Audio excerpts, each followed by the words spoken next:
بسم اللہ والصلاۃ والسلام علی رسول اللہ، اما بعد۔ یہ صفحہ نمبر ہے 148 اور آیت نمبر ہے 24۔ اعوذ باللہ من الشیطان الرجیم، بسم اللہ الرحمن الرحیم۔ والمحصنات من النساء إلا ما ملكت أيمانكم كتاب الله عليكم وأحل لكم ما وراء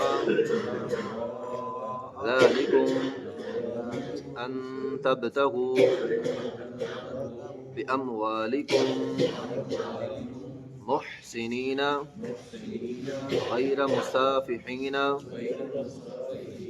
فما استمتعتم به منهن فآتوهن أجورهن فريضة ولا جناح عليكم فيما تراضيتم به من بعد الفريضة إن الله كان عليما حكيما۔ والمحصنات، شوہر والی، من النساء، عورتوں میں سے جو شوہر والی عورتیں ہیں وہ بھی نکاح کے لیے حرام ہے، الا مگر ما ملکت ایمانکم، جن کے مالک بنے تمہارے دائیں ہاتھ یعنی لونڈیاں۔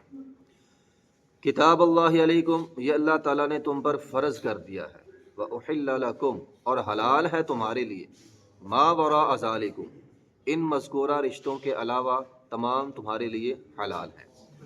ان تبتغوا، یہ کہ تم انہیں حاصل کرو، باموالکم، اپنے مال کے ساتھ، محسنین، نکاح کرنے کی نیت سے، غیر مصافحین، نہ کہ چھپی یاریاں ہوں، فما استمتعتم به، بس جو تم میں سے طاقت رکھتا ہے، منہن، ان میں سے، فآتوہن، تو دے ان کو، اجورہن، ان کا مہر، فریضہ، جو فرض ہے، ولا جناح علیکم، یہ گناہ نہیں ہے کوئی گناہ تم پر، فیما، اس میں، تراضیتم بہ، جو تم باہمی رضامندی کے ساتھ چھوڑ دو، یعنی حق مہر جو مقرر تھا اس میں باہمی رضامندی کے ساتھ اگر کوئی کم کرنا چاہتا ہے تو کر سکتا ہے، من بعد الفریضہ، فرض کرنے کے بعد، ان اللہ، بے شک اللہ تعالیٰ، کان ہے، علیما حکیما، جاننے والا، حکمت والا۔ پچھلی آیت میں ہم نے پڑھا تھا کن عورتوں کے ساتھ نکاح کرنا حرام ہے، وہی سلسلہ آگے چل رہا ہے۔ پیچھے ہم نے پڑھا تھا بیٹی کے ساتھ، بہن کے ساتھ، پھوپھی کے ساتھ، خالہ کے ساتھ، ان رشتوں کے ساتھ، دودھ شریک رشتوں کے ساتھ نکاح کرنا حرام ہے، دو بہنوں کے ساتھ، دو بہنوں کو ایک نکاح میں جمع کرنا حرام ہے۔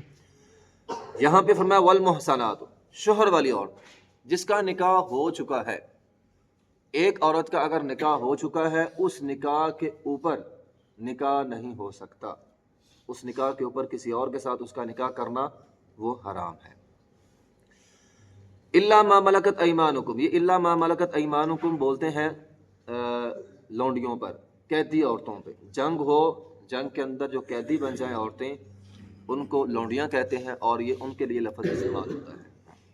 اصل میں ہوا کیا، ابو سعید خدری رضی اللہ تعالیٰ عنہ بیان کرتے ہیں، جب جنگ حنین ہوئی تو بہت ساری قیدی عورتیں آئیں۔ غزوہ حنین میں قیدی عورتوں کی تعداد زیادہ تھی، نبی علیہ الصلوۃ والسلام نے وہ قیدی عورتیں مسلمانوں میں تقسیم کر دیں۔ اب وہ قیدی عورتیں ایسی تھیں کہ جن کے شوہر بھی موجود تھے، کافر شوہر بھی ان کے موجود تھے۔ اب صحابہ کرام نے ان کو بطور لونڈی کے رکھنا مناسب نہ سمجھا، لونڈی کے ساتھ ویسے ہی کر سکتے ہیں جیسے بندہ بیوی کے ساتھ کر سکتا ہے۔ اب صحابہ کرام نے تنہائی گزارنا ان کے ساتھ مناسب نہیں سمجھا کہ یہ تو شوہر والی ہیں۔ اللہ تعالیٰ نے قرآن کی آیت نازل کی کہ جب یہ قید بنی، ان کا نکاح ختم ہو گیا، ان کا قید بننے سے ان کا جو سابقہ نکاح ہے وہ ختم ہو گیا ہے۔ اب تم، یہ لونڈیاں تمہارے پاس ہیں، اور اب تم ان کے ساتھ تنہائی بھی گزار سکتے ہو۔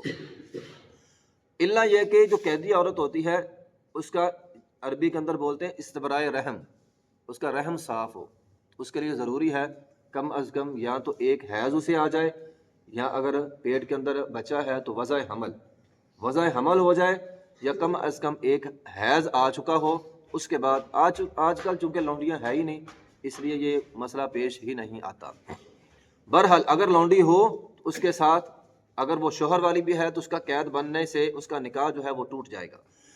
کتاب اللہ علیکم، اصل بات یہ ہے کہ اللہ تعالیٰ نے یہ فرض کر دیا، یہ احکامات اللہ تعالیٰ کی طرف سے فرض شدہ ہے کہ ان رشتوں کے ساتھ نکاح حرام ہے، کوئی ان رشتوں کے ساتھ نکاح نہیں کر سکتا۔ وَأُحِلَّ لَكُم مَّا وَرَاءَ ذَلِكُم، اس کے علاوہ جتنے بھی ہیں سب حلال ہیں، یعنی حرام رشتے تو بہت کم ہیں، اللہ نے بیان کر دیے، اس کے علاوہ تمام رشتے حلال ہیں، ان کے ساتھ نکاح ہو سکتا ہے، اللہ یہ کہ چند پابندیوں کے ساتھ، چند شرائط کے ساتھ نکاح کیا جا سکتا ہے۔ قرآن مجید میں یہاں پہ 4 شرطیں جو ہیں وہ بیان ہوئی ہیں۔ نمبر 1، ان تبتغوا، یہ کہ تم اسے حاصل کرو، حاصل کرنے سے مراد ایجاب و قبول، تو ایجاب و قبول نکاح کی پہلی شرط ہے، اگر لڑکی قبول نہیں کرتی تو نکاح نہیں ہوگا۔ نمبر 2، بِأَمْوَالِكُمْ، حق مہر ادا کرنا، حق مہر بھی نکاح کے لیے شرط ہے۔ نمبر 3، محسنین کہتے ہیں پکی ہمیشہ کے لیے نکاح کرنے کی غرض ہو، عارضی نکاح نہ ہو، ایک دن کے لیے، ایک ہفتے کے لیے، ایک مہینے کے لیے نکاح کرنا مقصد نہ ہو، نکاح ہو ہمیشہ کے لیے۔ تو قرآن کی اس آیت کی اس شق سے نکاح متع بھی حرام ہو گیا۔ آج کل چند لوگ نکاح کرتے ہیں، ہمارے ہاں مسلمانوں میں ہی ایک گروہ ایسا ہے جو نکاح متع کرتا ہے۔ متع کہتے ہیں تھوڑی مدت کے لیے عورت کو اپنے پاس رکھنا چند پیسوں کی عوض، تو یہ حرام ہو گیا۔ حلالہ بھی حرام ہو گیا، وہ بھی ایک رات کے لیے ہوتا ہے۔ تو ایسا نکاح جو کچھ مدت کے لیے مقرر کر کے کیا جائے وہ نکاح اس آیت سے حرام ہو گیا۔ غیر مصافحین کہتے ہیں چھپی یاری دوستی۔ اب اس کا مطلب یہ بھی نہیں ہے کہ آپ کسی عورت کو لے جائیں تنہائی میں جا کر نکاح پڑھا لیں اور کہیں ٹھیک ہے ہمارا تو نکاح ہو گیا، یہ نکاح نہیں ہے، یہ چھپی یاریاں ہیں۔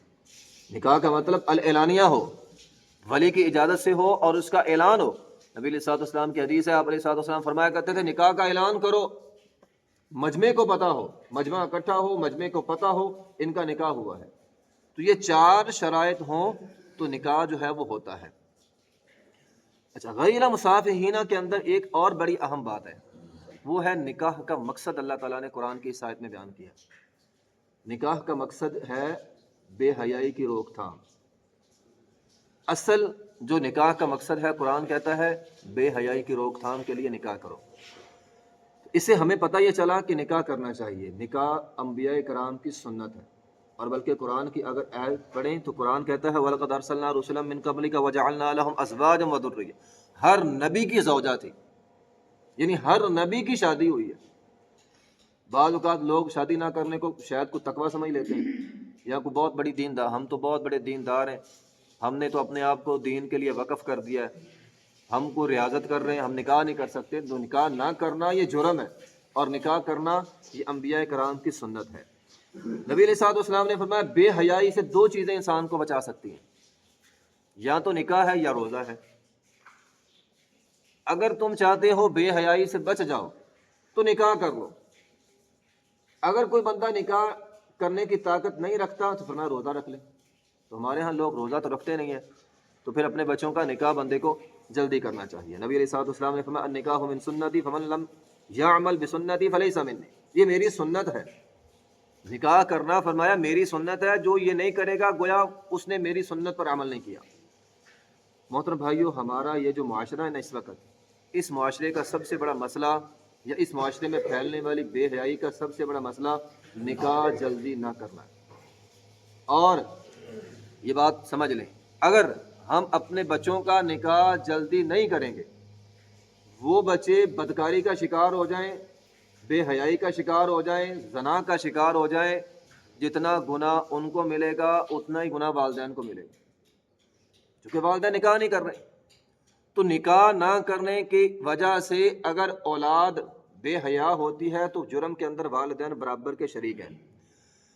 ہمارے ہاں عام طور پر کیا ہوتا ہے، ہمارے ہاں ایک سٹیٹس ہے، سب سے بڑا نکاح میں، ہمارے نکاح میں، معاشرے میں نکاح میں رکاوٹ سٹیٹس ہے کہ میں جناب اتنا کچھ ہوگا تو نکاح ہوگا ورنہ نکاح نہیں ہو سکتا۔ تو یہ جو سٹیٹس ہے نا ہمارا، اس کی وجہ سے نکاح جلدی نہیں ہو رہے۔ بعض لوگ کہتے ہیں جی بچہ بھی کمائی کر لے، ابھی اس کے پاس ہے ہی کیا ہے، کچھ 4 آنے کما لے۔ اچھا وہ 4 آنے کماتے کماتے عمر 30 سال سے اوپر ہو جاتی ہے، اب 30 سال سے اوپر ہو گئی، اب اچھے رشتے نہیں آ رہے۔ پہلے اچھے رشتے آتے تھے، ہم کہتے نہیں نہیں ابھی تو کچھ ہے نہیں، جب کچھ ہوگا تو کریں گے۔ جب تک کچھ ہوتا ہے تب تک 30 سے پلس عمر ہو جاتی ہے، تب اچھے رشتے نہیں آتے، پھر ہمیں کمپرومائز کرنا پڑتا ہے اور پھر ان کی بنتی نہیں ہے، وہ سارا ماحول ہی خراب ہو جاتا ہے۔ اب قرآن ہمیں کیا کہتا ہے؟ قرآن ہمیں یہ کہتا ہے کہ اگر تمہیں یہ اندیشہ ہے بچے کے پاس ہے کچھ نہیں، تو یہ قرآن کا فیصلہ بتانے لگا ہوں، میری بات نہیں ہے۔ اللہ تعالیٰ فرماتے ہیں کہ اس کو رزق دینا یہ اللہ کے ذمے ہے۔ وَأَنكِحُوا الْأَيَامَ مِنكُمْ وَالصَّالِحِينَ مِنْ عِبَادِكُمْ وَإِمَائِكُمْ إِنْ يَكُونُوا فُقَرَاءَ يُغْنِهِمُ اللَّهُ مِنْ فَضْلِهِ۔ اگر تم اس وجہ سے نکاح نہیں کرتے کہ فقیری ہے، غربت ہے، ابھی کچھ کر نہیں رہا، اللہ تعالیٰ فرماتے إِنْ يَكُونُوا فُقَرَاءَ يُغْنِهِمُ اللَّهُ مِنْ فَضْلِهِ، اللہ اس کو اپنے فضل سے غنی کر دے گا، نکاح کی برکت سے اللہ اسے غنی کرے گا۔ تو یہ لڑکی والوں کو بھی چاہیے، لڑکے والوں کو بھی چاہیے تھوڑا سا معیار کم کریں۔ اگر کوئی لڑکی والا ہے تو وہ یہ سمجھے کہ میں نے معیار اپنا کم کرنا ہے، اگر کوئی لڑکے والا ہے تو وہ بھی یہ سمجھے میں نے اپنا معیار کم کرنا ہے۔ یہ جو ہمارے معاشرے میں ایک بڑا معیار بنا ہوا ہے، اس کی وجہ سے نکاح نہیں ہوتے۔ جب نکاح نہیں ہوتے تو بدکاری عام ہوتی ہے، بے حیائی جو ہے وہ عام ہوتی ہے۔ اور یہ مت سمجھے